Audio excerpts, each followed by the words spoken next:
శుభప్రద శ్రీ వైభవలక్ష్మి వ్రత కథ. ఒకనాడు కైలాసంలో పార్వతీదేవి తన భర్తతో, పరమేశ్వర ప్రాణనాథ, భూలోకంలో మనుషులంతా తమ మనుగడ కోసం సుఖ సంతోషాలకై ధనార్జనకై పడరాని పాటలు పడుతున్నారు. ఏ కొద్ది మందో మాత్రమే ధనవంతులుగా చెలామణి అవుతూ సుఖ సంతోషాలను అనుభవిస్తున్నారు. దీనికి కారణమేమిటి? దరిద్రులను కూడా ధనవంతులుగా సుఖ సౌఖ్యాలను అనుభవించేలాగా చేసే తరుణోపాయం ఏదైనా ఉంటే చెప్పండి అని ప్రాధేయపడింది. దానికి ఆ పరమేశ్వరుడు, దేవి, సకల సిరి సంపదలకు శ్రీ లక్ష్మియే అధిదేవత.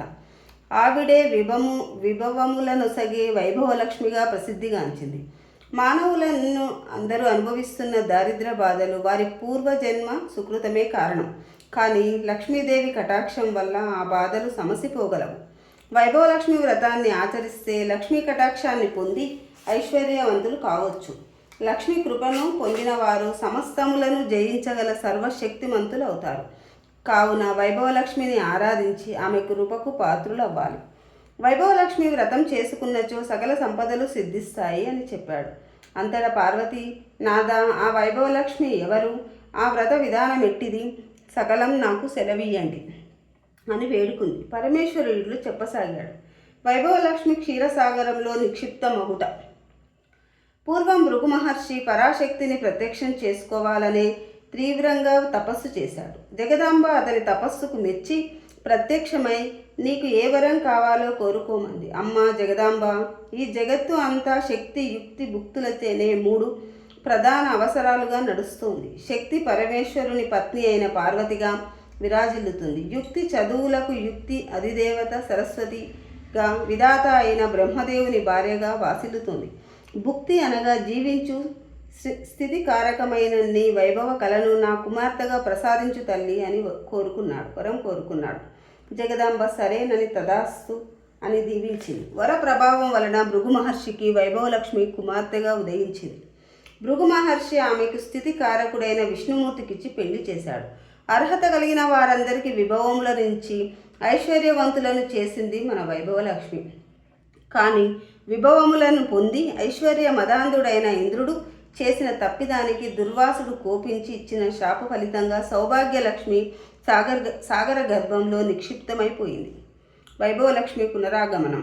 దుర్వాసుడిచ్చిన శాపం వలన ఇంద్రుడు తన ఐశ్వర్యాన్నంతను కోల్పోయి బికారి అయినాడు. దారిద్ర్య బాధను భరించలేని ఇంద్రుడు విష్ణువును శరణు కోరాడు. ఆశ్రయించిన ఇంద్రుణ్ణి రక్షించాలని మరియు తన భార్య అయిన లక్ష్మీదేవిని కూడా తెచ్చుకుందామని ఆలోచించి క్షీరసాగర మదనమే దీనికి తరుణోపాయమని విష్ణువు తలంచాడు. తత్కారణంగా మందరగిరిని కవ్వంగాను వాసుకి అనే సర్పమును తాడుగా చేసి క్షీరసాగరం మదించగా వైభవలక్ష్మి తిరిగి ఆవిర్భవించింది. ఇంద్రాదుల ప్రార్థనను మన్నించి లక్ష్మీదేవి అష్టమూర్తులుగా మారింది. వారిని అష్టలక్ష్ములు అంటారు. ఆదిలక్ష్మి, ధాన్యలక్ష్మి, ధైర్యలక్ష్మి, గజలక్ష్మి, సంతానలక్ష్మి, విజయలక్ష్మి, విద్యాలక్ష్మి, ధనలక్ష్మి. అన్నింటిలోనూ సర్వోత్కృష్టమైనది ధనలక్ష్మి. ఈమెయే మానవ జీవమగు మనుగడకు ఆధారమై ఐశ్వర్యలక్ష్మిగా, వైభవలక్ష్మిగా వివిధ పేర్లతో పిలువబడుతుంది. క్షీరసాగరా నుండి పుట్టింది కావున క్షీరసాగర తనయని కూడా భక్తులు పిలుచుకుంటారు.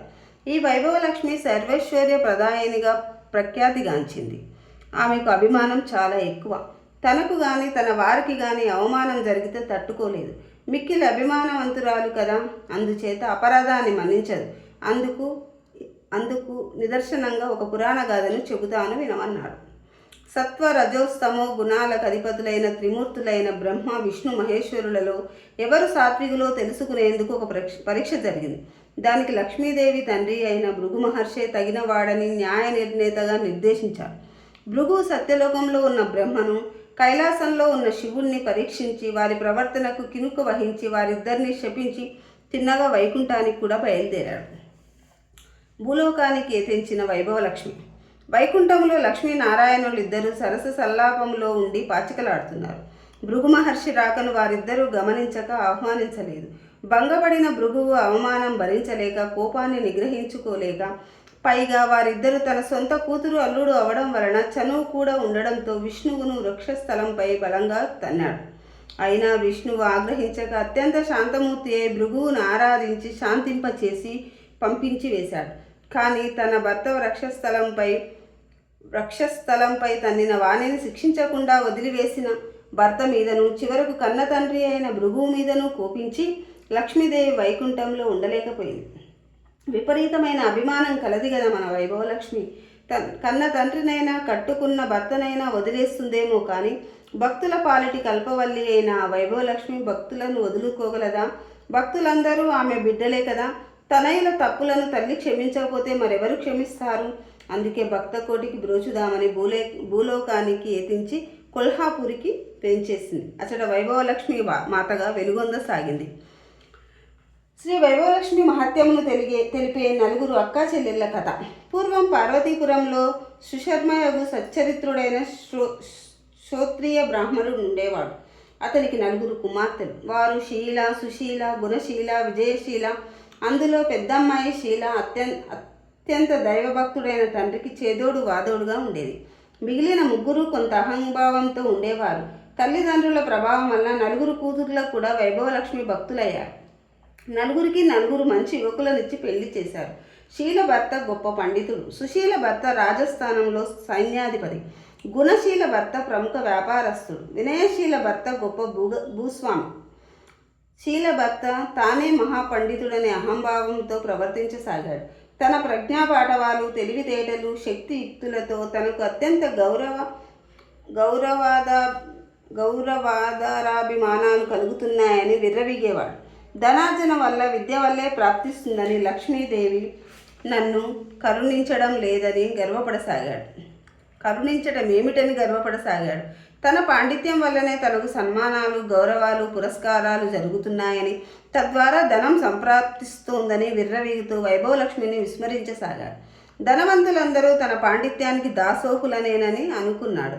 ఇదంతా పైనుండి గమనిస్తున్న వైభవలక్ష్మి ఎలాగైనా ఈ పండితుడికి గుణపాఠం చెప్పాలనుకుంది. అతని కంటే గొప్ప పాండిత్యం కలవాణిని మరొకరిని సృష్టించింది. అతని ముందు ప్రతి విషయంలోనూ శీలభర్త ఓడిపోయేవాడు. క్రమంగా శీలభర్త భ్రష్టుడయ్యాడు. సంసారమంతా చిన్నా భిన్నమైంది. అహంకారం అతని జీవితాన్ని అనగద్రొక్కింది. ఇక సుశీల భర్త రాజస్థానంలో సైనిక హోదాలో ఉండి విశేష ధైర్య సాహసాలు కనపరుస్తూ తన వల్లే రాజ్యం నిలిచిందని, తన ధైర్య సాహసాల ముందు ప్రపంచమంతా దాసోహమేనని, తన బలం వల్లనే ఐశ్వర్యప్రాప్తి సిద్ధించిందని తలంచి మిక్కిలి అహంకారంతో ప్రతి వారిని గడ్డి పరకలుగా చూస్తూ ప్రవర్తించసాగాడు. ధనలక్ష్మి ప్రమేయమేమీ లేదని ధనకామాంధుడై ప్రవర్తించేసేవాడు. వైభవలక్ష్మి ఊరుకుంటుందా? ఎవరి అహంకారాన్ని ఎలా అనగద్రోచాలో ఆమెకు బాగా తెలుసు. బలగర్వంతో విర్రవీగుతున్న సుశీల భర్త ఒకనాడు రాజస్థానంలో ప్రముఖులతో ఘర్షణ పడ్డాడు. తాను చెప్పిన పని చేయకపోతే చంపేస్తానని బెదిరించాడు. మహారాజు కోపించి సుశీల భర్తను బంధించి తీసుకురమ్మని సైన్యాన్ని పంపాడు. దైవానుగ్రహం లేక ఒంటరివాడైన సుశీల భర్త న్యాయస్థానంలో విచారించి రాజద్రోహిగా పరిగణించి జైల్లో పడేశారు. గుణశీల భర్త వ్యాపార ప్రముఖుడై గర్వపడసాగాడు. తన మేధాశక్తి, చాతుర్యము, మాటల గారడి వలననే తానింతటి వాడినయ్యానని పొగరెక్కి ప్రవర్తించసాగాడు. పూజలు, పునస్కారాలు మానివేశాడు. వైభవలక్ష్మిని విస్మరించాడు. అంతా తన ప్రజ్ఞేననుకొని గర్వపడుతున్న గుణశీల భర్తకు గుణపాఠం చెప్పాలని ధనలక్ష్మి మాత తలంచింది. అతని ప్రవర్తన గిట్టని తోటి వ్యాపారులు సహకరించడం మానేశారు. ఎదుటివారిని గౌరవించలేని గుణశీల భర్తను అతను ఈసడించుకోసాగాడు. అందరూ కలిసి అతని వ్యాపారాన్ని నష్టపరిచారు. క్రమంగా గుణశీల భర్త వ్యాపారం మందగించింది. అప్పుల వాళ్ళు మీద పడ్డారు. తనకున్న ఆస్తినంతా తెగనమ్మాడు. త్వరలోనే అతడు కటిక దరిద్రుడయ్యాడు. సంసారం సాగడం చాలా కష్టమైంది. ఇక ఆఖరివాడైన వినయశీల భర్త స్వతహాగా మంచివాడే, కానీ అధిక ధనార్జన చేసినందున చెడు అలవాట్లకు బానిసయ్యాడు. చెడు స్నేహాల వల్ల, పూజలు, పునస్కారాలు, వ్రతాలపై ధనవ్యయం చేయడం వల్ల ప్రయోజనం లేదని భావించాడు.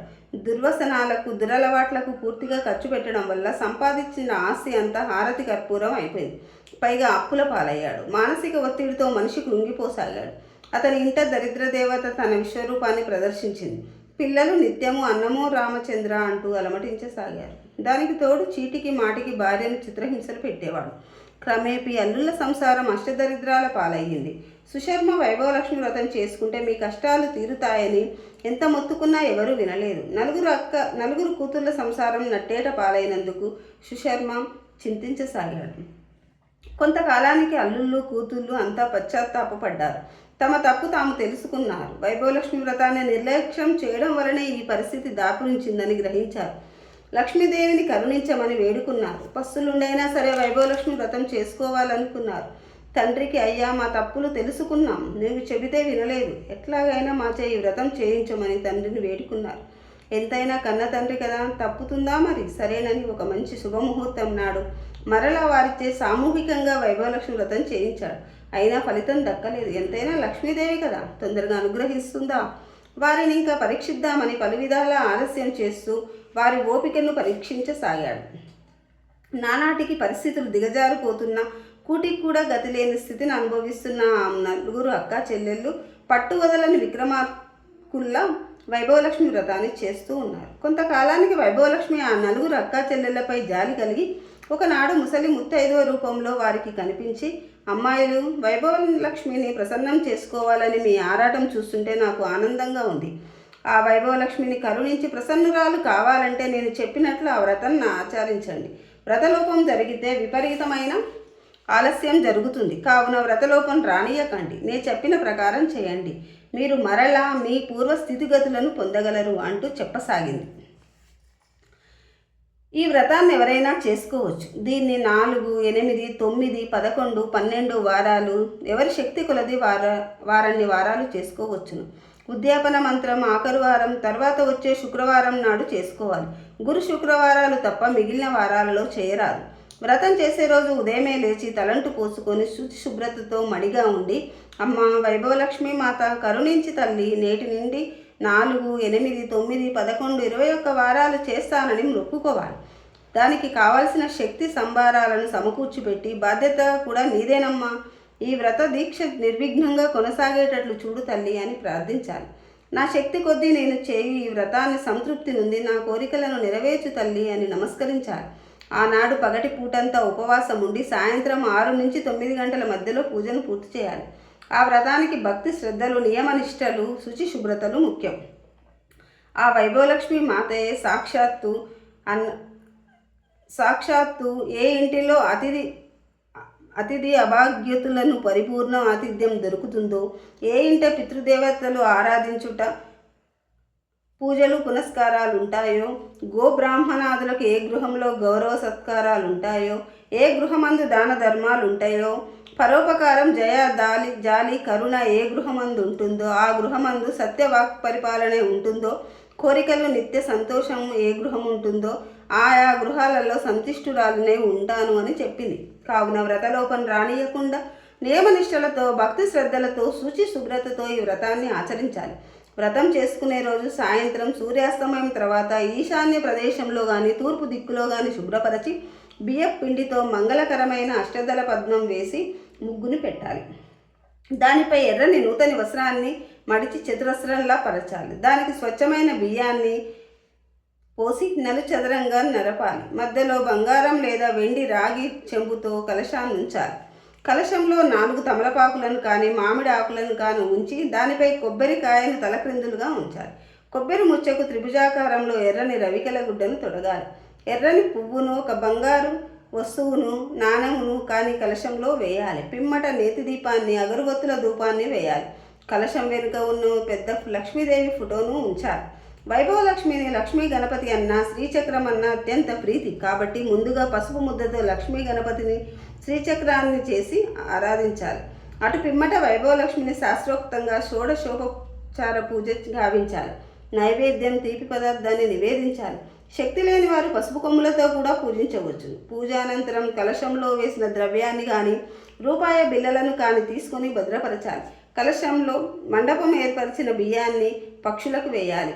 పూజానంతరం కలశంలోని నీటిని దాంపత్యం కోరేవారు మంగళప్రదమైన చెట్టు మొదట్లోనూ, సౌభాగ్యాన్ని ఆశించేవారు తులసి చెట్టు మొదట్లోనూ, సంతానాన్ని కోరేవారు మామిడి చెట్లు మొదట్లోనూ పోయాలి. ధన కనక వస్తు వాహన ఆభరణాదులను కోరేవారు తామే సేవించాలి. ఆ వ్రతాన్ని సక్రమంగా ఆచరిస్తే దరిద్రులు ధనవంతులవుతారు, నిరుద్యోగులు ఉద్యోగులుగాను, గృహమందు వివాహాది శుభకార్యములు జరుగుటై ఉండును. 4 అక్కా చెల్లెళ్ళు వారి శక్తి కొలది 4, 8, 11, 21 వారాల పాటు వైభవలక్ష్మి వ్రతం చేస్తామని మొక్కుకున్నారు. తర్వాత శుక్రవారమే వ్రతాన్ని ఆరంభించారు. పరిస్థితి దయనీయ స్థితిలో ఉండుటచే 4 రాగి పాత్రలనే కలశాలుగా ఉపయోగించారు. శీల రాగి నాణాన్ని, సుశీల రూపాయి నాణాన్ని, గుణశీల వెండి నాణాన్ని, చివరిదైన వినయశీల తన బంగారు ముక్కు పుడకను కలశాలలో ఉంచి అవే ధనలక్ష్మిగా భావించి పూజించారు. వైభవలక్ష్మి మాతకు భక్తే ప్రధానం కావున ఎవరెవరు ఏ ఏ రూపాల్లో పూజించి ఏ ఏ కోరికలు కోరుకున్నా ప్రసాదించేది కావున వారందరినీ సమానంగానే కరుణించింది. శీలభర్త గొప్ప ప్రతిభా పాఠవాలు మరొక్క మారు వెలుగు చూశాయి. దాంతో ఆ దంపతులు పూర్వ వైభవాన్ని సంతరించుకున్నారు. సుశీల భర్త వైభవలక్ష్మి వ్రత మహత్యం వలన విడుదలై రాజ్యానికి వచ్చి ఉపద్రవం లాంటి యుద్ధాన్ని తన ధైర్య సాహసాలతో ఎదుర్కొని విజయాన్ని సాధించి పెట్టాడు. రాజుగారి ప్రశంసలను అందుకొని తిరిగి తన పూర్వపు హోదాను పొంది ఐశ్వర్యవంతుడై కలకాలం పిల్లా పాపలతో వర్ధిల్లాడు. వ్యాపారంలో నష్టపోయిన కటిక దరిద్రాన్ని అనుభవిస్తున్న గుణశీల భర్త తిరిగి కొందరి స్నేహితుల సహాయంతో వ్యాపార మార్పులు చేసి అరుదైన అపరాల ఎగుమతి దిగుమతుల వ్యాపారంలో విశేషంగా లబ్ధి పొంది పూర్వవైభవాన్ని పొందగలిగాడు. పరువు ప్రతిష్టలను దక్కించుకోగలిగాడు. ఆఖరి అమ్మాయి వినయశీల భర్తకు వైభవలక్ష్మి కృప వలన క్రమక్రమంగా జ్ఞానోదయమైంది. చెడు అలవాట్లకు మనిషిని ఎంత దిగదార్చుతాయో తెలిసి వచ్చింది. మిత్రులందరినీ వదిలేశాడు. దుర్వసనాలు మానుకొన్నాడు. కుటుంబం పట్ల ప్రత్యేక శ్రద్ధ కనబరుస్తూ 10 మందిలో పేరు గడించి సుఖంగా జీవించసాగాడు. అక్కా చెల్లెలు నలుగురు వారి విభవముల కొలది వైభవలక్ష్మి వ్రతాన్ని ఆచరించి అనతి కాలంలోనే తమ పూర్వ వైభవాన్ని పొందగలిగారు. కావున స్త్రీ పురుషులు ఎవరైనా ఈ వ్రతాన్ని ఆచరించి ఫలితం పొందవచ్చును. చేసిన పూజల వలన వైభవలక్ష్మి సంతుష్టురాలై ఇష్టకామ్యార్థ సిద్ధి నొసంగును.